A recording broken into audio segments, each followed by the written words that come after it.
I'm using iPhone 16 Pro Max for 10 months as my daily driver. I'll tell you the problems I faced, the pros and cons of these phones. I'll start with the cons first. Sometimes the camera control button does not work to launch the camera. This happens when I rapidly take photos or videos, especially during sunlight. The screen also kind of does not respond to the tap to wake or power button. I so wish we could disable the macro mode in the iPhone. What usually happens is when I try to take a photo using WhatsApp, Instagram, or Snapchat, it sometimes switches to the macro mode automatically, and it takes a while to switch back to the main lens. This becomes super annoying, especially if you want to take a photo or a video quickly.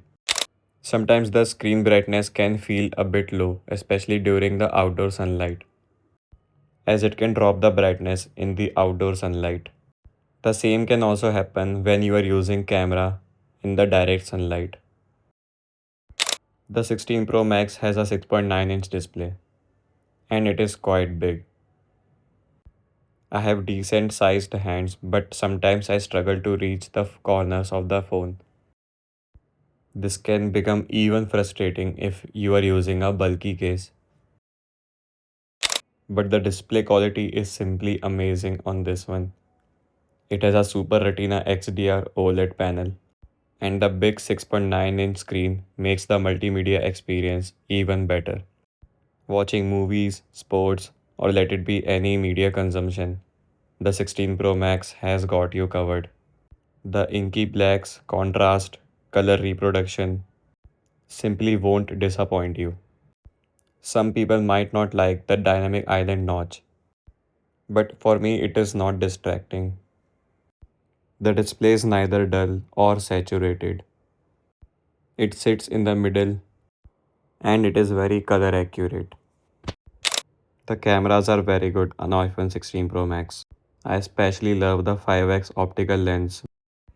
It takes amazing portraits as well as your regular shots. The photos speak for themselves. But in low light, the 5x optical lens can struggle a bit. You will have to keep your hands very steady to take a sharp, good photo. The colors and qualities stay consistent across the camera lenses. Let it be your 0.5, 1x, or 5x lens. And the video quality is also very good. Plus, you can shoot 4K 120 in iPhone 16 Pro Max. After 10 months of usage as my daily driver and 243 cycle count, my battery health is still at 100%. Across different iOS 26 versions, the battery life fluctuated a bit. I got the best one in iOS 26.4.1 if I recall. Right now, I'm using the public beta release of iOS 27, and that is the reason I'm getting lower screen on time. But it still manages to give me a day of battery life.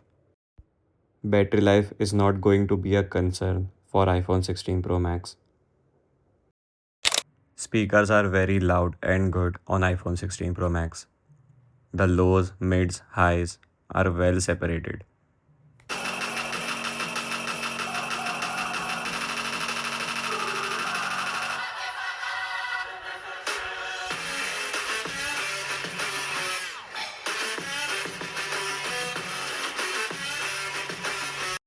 Performance, heat management, and stability is good on iPhone 16 Pro Max.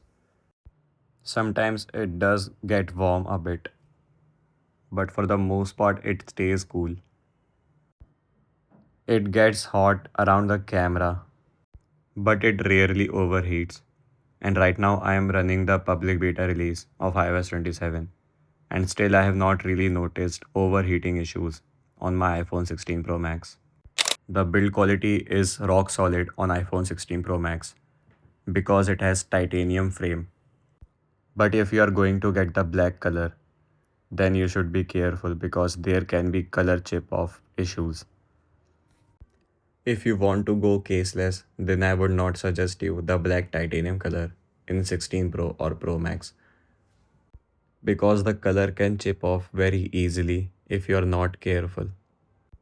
In my iPhone 16 Pro Max Black Titanium, there are very few tiny chip offs, but I've used a black marker to hide them. A screen protector and a case would do just fine. Also, you should simply put a screen protector because the display can get scratched up easily. I really feel like the camera control button was misunderstood when it was introduced in the iPhone 16 series.